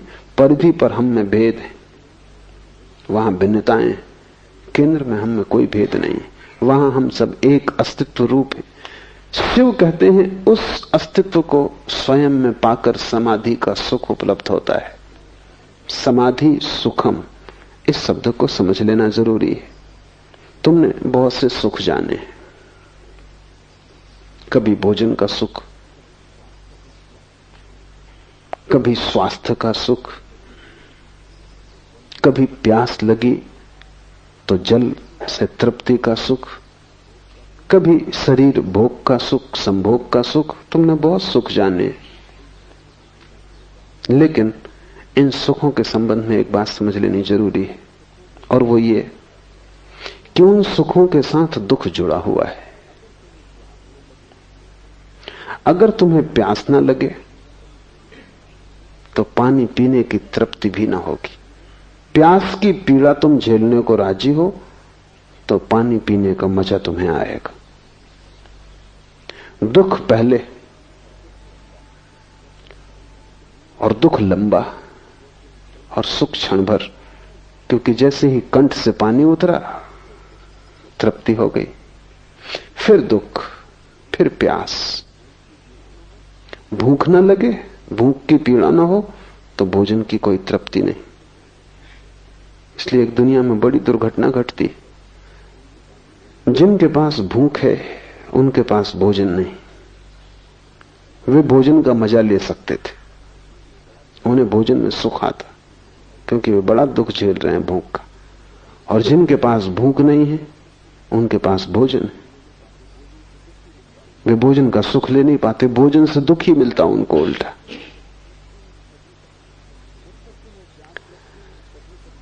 जब तक तुम्हें प्यास लगती है तभी तक तुम्हें पानी की तृप्ति है, लेकिन तुम ऐसा जीवन जी सकते हो जिसमें प्यास ना लगे।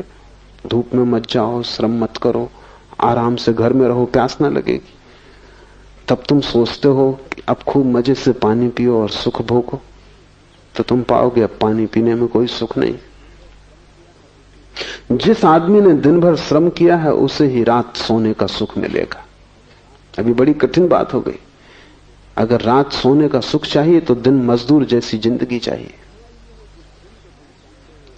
कठिनाई यह है कि दिन तो तुम चाहते हो एक अमीर सम्राट जैसा, और रात की नींद भी मजदूर जैसी। ये नहीं हो सकता। बाहर के जगत में सुख और दुख जुड़े हैं, इसलिए जिस दिन तुम्हारे पास महल आ जाएगा उसी दिन नींद खो जाएगी। जिस दिन तुम सैया का इंतजाम कर लोगे सुखद, उसी दिन तुम पाओगे करबड़ बदलने के सिवा और कोई उपाय नहीं। और देखो मजदूर को, वो सो रहा है वृक्ष के नीचे,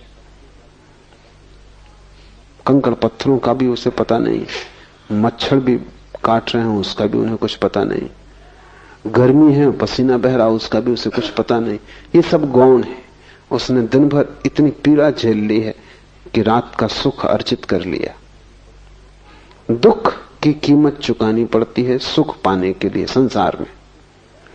यहां हर सुख के साथ दुख जुड़ा है, और आदमी यही एक मजबूरी में उलझा हुआ है। वो चाहता है सुख बचे और दुख कट जाए। ये नहीं हो सकता। यही हमने हजारों साल से कोशिश की कि दुख कट जाए और सुख बच जाए। हम जो कर रहे हैं कोशिश, वो संभव नहीं हो पाती। निश्चित दुख कट जाता है, लेकिन उतना ही सुख कट जाता है। दुख हम चाहते नहीं, सुख हम चाहते हैं, इसलिए बड़ी झंझट है। समाधि सुख का क्या अर्थ है जिसके साथ दुख बिल्कुल नहीं। समाधि सुख किसी प्यास की तृप्ति नहीं। समाधि सुख किसी भूख में लिया गया भोजन नहीं। समाधि सुख श्रम करके रात में ली गई निद्रा का सुख नहीं है। समाधि सुख के साथ दुख का कोई भी संबंध नहीं है। वही अंतर है सांसारिक सुख और आध्यात्मिक सुख में। समाधि सुख सिर्फ होने का सुख है, उसके साथ कोई त्रसा, कोई तृष्णा, कोई दुख नहीं जुड़ा है। वो सिर्फ होने का आनंद है। इसलिए शिव कह रहे हैं लोकानंदा, अस्तित्व का आनंद है। तुम हो, बस इतनी ही बात आनंदपूर्ण है। इसमें कोई त्रसा और पीड़ा और इस सब का कोई संबंध नहीं। फिर ध्यान रहे कि आत्मा की न तो कोई प्यास है न कोई भूख है। इसलिए वहां कोई भूख और प्यास और उनकी तृप्ति से होने वाला सुख तो हो नहीं सकता। सारी भूख प्यास शरीर की है, इसलिए शरीर के सुख दुख से जुड़े ही रहेंगे। जो आदमी भी शरीर के सुख लेना चाहता है उसे दुखों की तैयारी रखनी चाहिए, और जितनी वो दुख की तैयारी रखेगा उतने ही शरीर के सुख ले सकता है। आत्मा का सुख शुद्धतम सुख है, वहां दुख का कोई उपाय नहीं है, लेकिन वो केंद्र पर घटता है। परिधि पर तो तुम शरीर हो, शरीर परिधि है, वो तुम्हारा घेरा है घर का, वो तुम नहीं हो। वो तुम्हारा बाहरी वर्तुल है, केंद्र पर तुम आत्मा हो। वहां एक नए सुख का आविर्भाव होता है। वो सुख सिर्फ होने का सुख है, सिर्फ होना मात्र। वहां दुख की कोई खाई नहीं है और वहां सुख का कोई शिखर नहीं है। वहां ऊंचाइयां नीचाइयां नहीं है, वहां पाना खोना नहीं है, वहां दिन रात नहीं है, वहां श्रम विश्राम नहीं है। वहां तुम सिर्फ हो, वहां शाश्वत होना है। उस शाश्वत होने की एक दशा है जो बड़ी रसपूर्ण है। उस रस में कभी विघ्न नहीं पड़ता, इसलिए उसे संत सनातन शाश्वत कहते हैं, नित्य कहते हैं। उस रस में कभी भी बाधा नहीं आती। कबीर ने कहा है वहां अमृत रस झरता ही रहता है, एक सा एक रस। यहां भी वर्षा होती है, लेकिन उस वर्षा के लिए गर्मी का होना जरूरी है।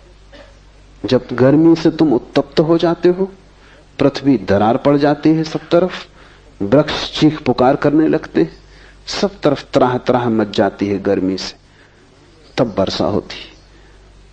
तुम कहोगे ऐसा बेहुदा नियम क्यों है? ऐसा क्यों नहीं है कि वर्षा हो और त्राही त्राही ना हो?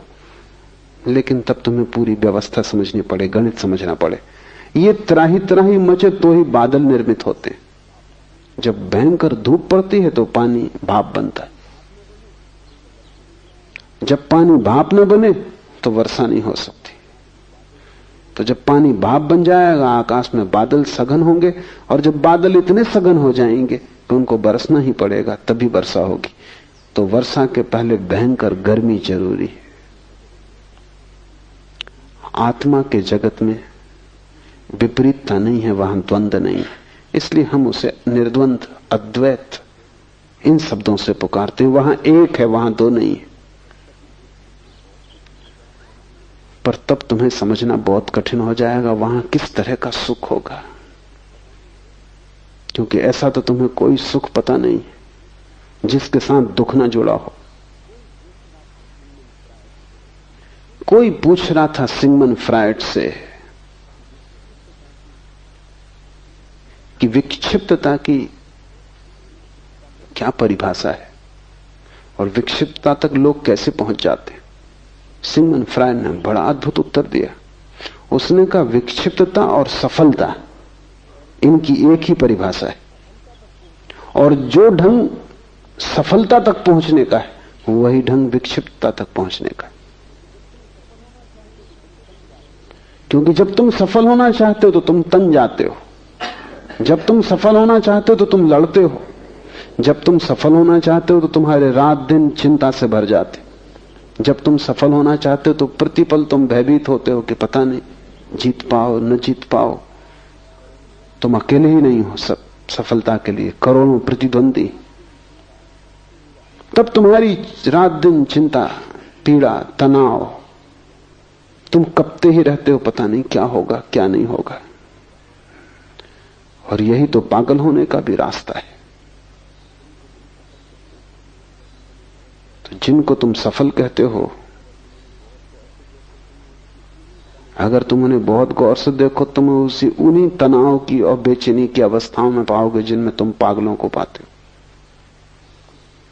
ऐसा हुआ कि जब रूस में खुर्शीव प्रधानमंत्री था तो एक पागलखाना देखने गया। कुछ जरूरी बात उसे याद आ गई तो उसने अपने सेक्रेटरी को फोन करना चाहा, लेकिन बड़ी मुश्किल थी। वो लड़की जो ऑपरेटर होगी बीच में, उनको ध्यान ही नहीं दे रही थी। ध्यान न देने का कारण भी था जो पीछे साफ हुआ। खुर्शीव ने बार बार उससे कहा कि शीघ्र नंबर दो। उस लड़की कोई फिक्र ही नहीं की। तो खुर्शीव ने कहा, लड़की तू समझती मैं कौन हूं? जो कि सदा ही सफल पद पर, धन पर पहुंचे आदमी की धारणा भीतर वो पूरे वक्त 24 घंटे कहता रहता, पता है मैं कौन हूं। चाहे बोले ना बोले, भीतर वो यही बोलता रहता, पता है मैं कौन हूं। क्योंकि इसी के लिए तो सारा गंवाया है, इसी पता करवाने के लिए। आखिर नहीं रहा गया। उसने कहा, लड़की तुझे पता है मैं कौन हूं? मैं खुर्शीव बोल रहा हूं, प्रधानमंत्री। उस लड़की ने कहा, मुझे पता नहीं कि आप कौन है, लेकिन मुझे पता है कि आप कहां से बोल रहे हैं, पागल खाने से।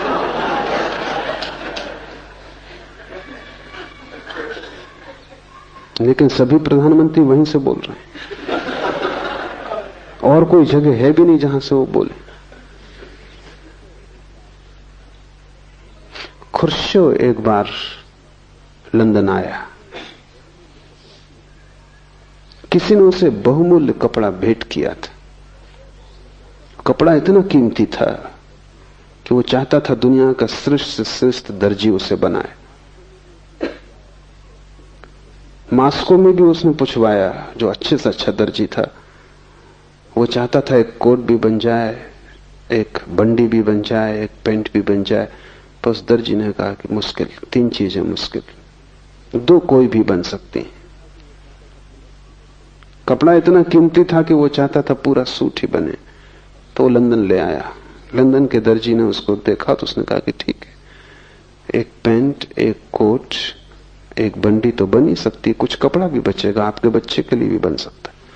तो खुर्शीव बहुत हैरान हुआ। उसने कहा, क्या? और मैंने अपने दर्जी को पूछा मास्को में।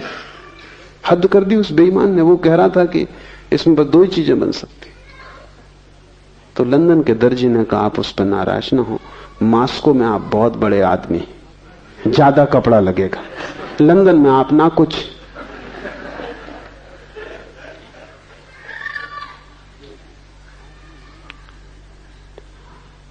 आदमी पूरे जीवन जिन जिन सुखों की खोज में, सफलताओं की, महत्वाकांक्षाओं की खोज में होता है, उनके साथ साथ उतने दुख झेलने की तैयारी में से गुजरना पड़ता है, और वो दुख तोड़ जाते हैं। इसके पहले कि तुम सफल हो, तुम करीब करीब असफल हो जाते हो। संसार में सफल कोई होता ही नहीं, क्योंकि यहां सफलता की कीमत में इतनी गहरी विक्षिप्तता झेलनी पड़ती है, इतना पागलपन झेलना पड़ता है। जब तक सफलता हाथ में आती है, हाथ में आने योग्य नहीं रह जाती।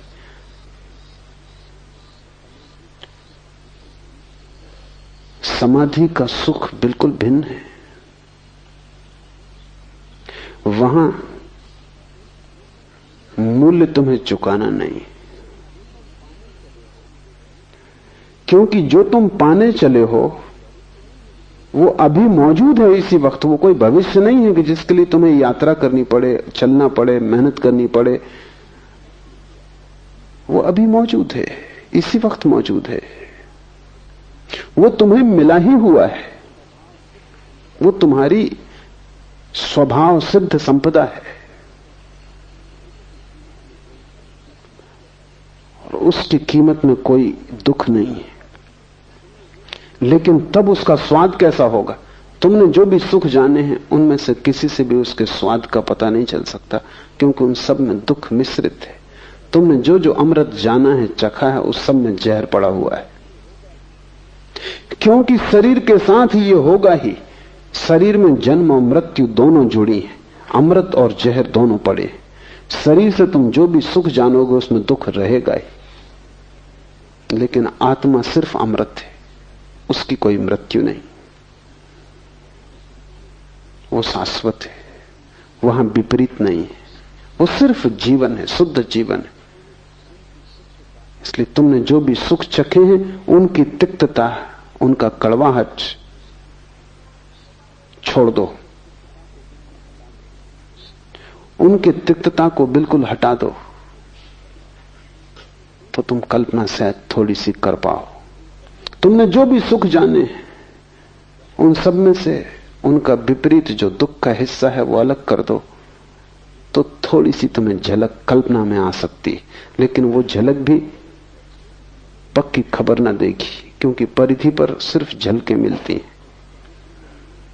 क्योंकि तुम कितना ही सोचो, जो तुमने नहीं चखा है उसके तुम प्रत्यय और धारणा ना बना सकोगे, चलना ही पड़ेगा। ये सूत्र बड़े कीमती हैं। विस्मय से भरो, मुड़ो स्वा की ओर, स्वयं में ठहरो ताकि महा ऊर्जा तुम्हें उपलब्ध हो जाए, जीवन तुम्हारा हो परम जीवन। विवेक से आत्मज्ञान को उपलब्ध हो जाओ, जागृति से, परम जागृति से, निद्रा को तोड़कर, और अस्तित्व का आनंद भोग सकोगे। तब तुम समाधि सुख तुम्हारा है। समाधि सुख के संबंध में कुछ बातें और। एक, जीवन में जो भी सुख तुम भोगते हो वो बहुत सी बातों पर निर्भर करेगा। तुम्हारी योग्यता, अयोग्यता, शिक्षा, अशिक्षा, शक्ति, सामर्थ्य, परिवार, संबंध, सब पे निर्भर करेगा। तुम अकेले नहीं हो वहां। अगर गरीब घर में पैदा हुए हो तो उसी सुख को पाने में तुम्हें जीवन भर गंवाना पड़ेगा। अमीर घर में पैदा हुए हो, जल्दी पहुंच जाओगे। अगर बुद्धिमान हो, चालाक हो, होशियार हो गणित में, तो जल्दी पहुंच जाओगे। अगर बुद्धू हो, काफी भटकोगे, पहुंच जाओ, संदिग्ध है। शरीर रुग्ण है, मुश्किल पड़ेगा। शरीर स्वस्थ है, जल्दी पहुंच जाओगे। संयोगिक है, हजार बातों पर निर्भर है। लेकिन समाधि सुख किसी बात पर निर्भर नहीं है, अनकंडीशनल है, बेशर्त है। न तुम्हारी बुद्धि पर, न तुम्हारे शरीर पर, न तुम्हारी योग्यता अयोग्यता पर, न तुम्हारी शिक्षा परिवार पर, सुंदर कुरूप, स्त्री पुरुष, किसी बात पर निर्भर नहीं। शूद्र ब्राह्मण, हिंदू मुसलमान, किसी बात पर निर्भर नहीं। जवान वृद्ध, कुछ किसी बात पर निर्भर नहीं। बेशर्त सुख है, क्योंकि वो तुम्हारी संपदा है, वो तुम्हारे पास है ही, तुम उसे लेकर ही पैदा हुए हो। तुमने उस तरफ ध्यान नहीं दिया, बस इतनी ही बात है। तुमने विस्मरण किया है, तुमने खोया नहीं है।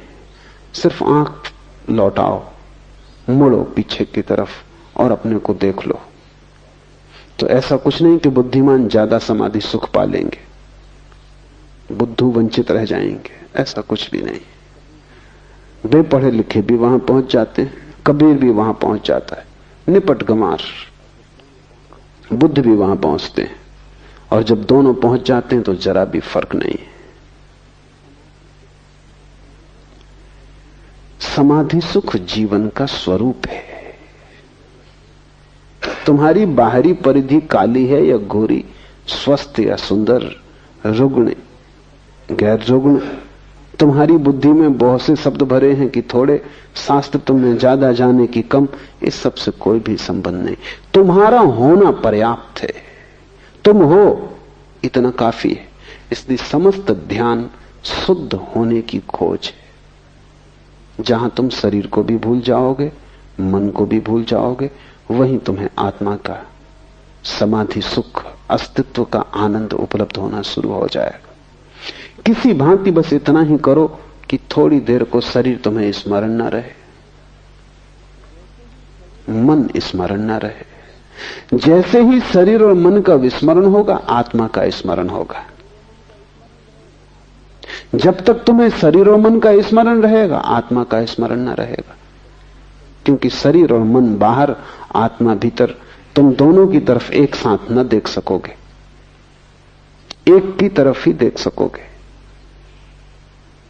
इस समाधि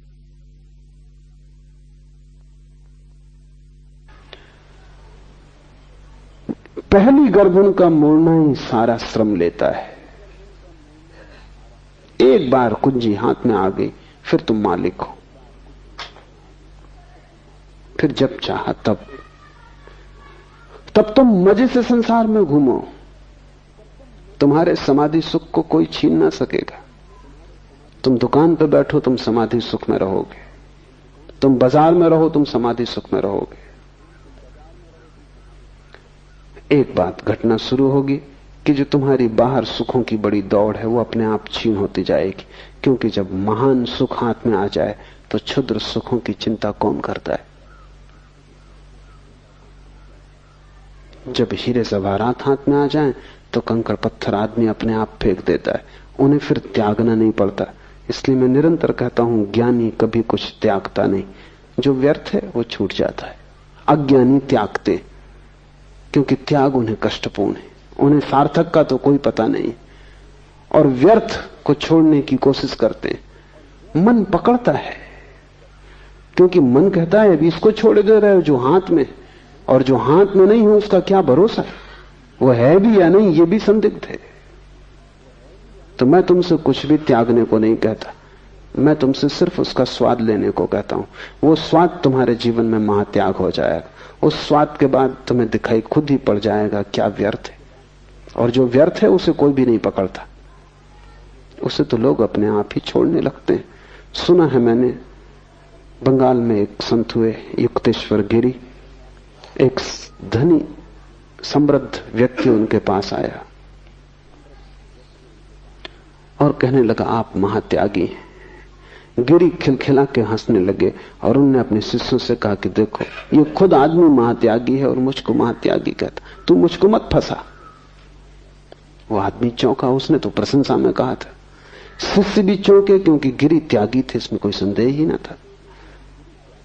शिष्यों ने कहा हम समझे नहीं, वो आदमी ठीक ही कहता है। गिरी ने कहा ऐसे समझो कि हीरा पड़ा है और पत्थर पड़ा है, ये आदमी पत्थर पकड़े, मैं हीरा पकड़े हूं, और ये मुझको त्यागी कहता। कौन त्यागी है? महावीर त्यागी है कि तुम? बुद्ध त्यागी है कि तुम? तुम ही त्यागी हो, क्योंकि कचरे को पकड़े हो, समाधि सुख को छोड़ रहे हो, और व्यर्थ क्षुद्र परिधि पर घटने वाली दुख मिश्रित घटनाएं, जहां कुछ भी शुद्ध नहीं है, जहां सभी अशुद्ध है, जहां सभी बासा है, उच्छिष्ट है, उसे तुम पकड़े बैठे हो। संसारी महात्यागी है, लेकिन संसारी सन्यासियों को त्यागी समझते, उनको लगते हैं सन्यासी त्यागी। सच में तो वो दया करते हैं कि बेचारे सब छूट गए, सब छोड़ दिया, कुछ भोगा नहीं। सम्मान भी करते हैं, भीतर गहरे मन में दया भी करते हैं कि ना समझ, बिना भोगे सब छोड़ दिया। कुछ तो भोग लेते, उन्हें पता ही नहीं कि वो किससे कह रहे हैं। सन्यासी को महाभोग उपलब्ध हुआ है, अस्तित्व ने उसे महाभोग में आमंत्रित कर लिया है। तुमसे मैं छोड़ने को नहीं कहता, तुमसे मैं जानने को कहता हूं, स्वाद लेने को कहता हूं। वही स्वाद तुम्हारे जीवन में धीरे धीरे जो व्यर्थ है उसका कटना हो जाएगा। व्यर्थ छूट ही जाता है, उसे छोड़ना नहीं पड़ता है। आज इतना ही।